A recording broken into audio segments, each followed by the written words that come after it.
Hi, good morning. Today I'm going to report my experience on tuning the antenna. I have an antenna, this one, PAR OA50 in attic. And my 6-meter band is always weak, so I bought this one. And when I first installed that, I do not feel much difference. And then today I use the bridge, RF bridge, to check the frequency. This is the bridge. I have several videos in my channel explaining how the bridge works and how to read the data, and I'm not going to repeat here. So, what I did is that I put the bridge on, and I found out the frequency is not tuned to 6 meter. It's really tuned to the 49 megahertz in that range. And look at this value. What does that mean? This means that this right now is 40 dB. It means that if I send out 0 dB signal, dBm power out, and the reflected power is neg 40 dBm. In other words, that if I send 1 watt, 10,000 watts out to the antenna, I receive 1 watt bounce back. So 10,000 out, 1 watt back is very impressive. This is equivalent to almost 1.01 SWR.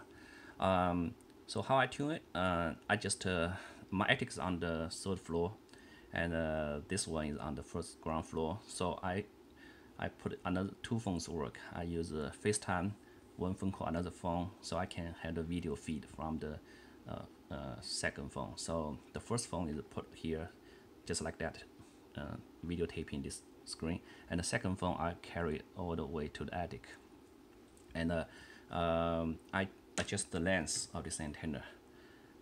These 2 pins, when you make it longer, the frequency is getting lower. I change it back and forth up in the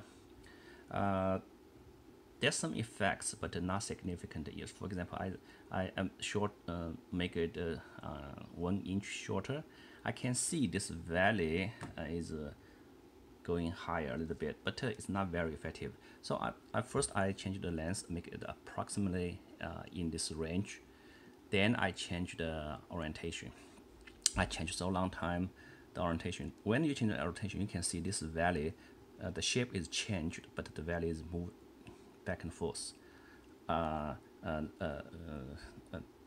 I locked almost in the 20 dB here. Then I raised the height and lowered the height, and suddenly this peak shows up, and bumped from 20 dB all the way to 40 dB. So I'm pretty happy to see the results.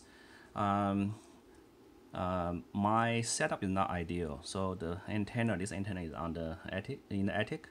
Then it has a short RG8X jumper cable, it's 50 ohm. Then I hook that to the very high quality RG6 cable, which is a TV cable, which is a 75 ohm impedance. It's not ideal, but it's so cheap, and very good cable costs 25 cents a foot versus $1 a foot for the RG8X. So that RG6 cable runs all the way from the attic to past the 2nd floor to the ground floor. It's about 40 feet to my room here, and then I have another RGX jump cable to hook back. So now I will do a test to see if I really can hear the signal. Everything looks perfect right now. If you watch my previous video, I talked about how to check the receiver sensitivity, talk about how to check the transmitting power, see if they're on the specs. Now I use this machine to check the antenna. So this is the last step of the checkup. After this one, if anything goes wrong, I really don't know what else I can do. Okay, you have a good day, and See you.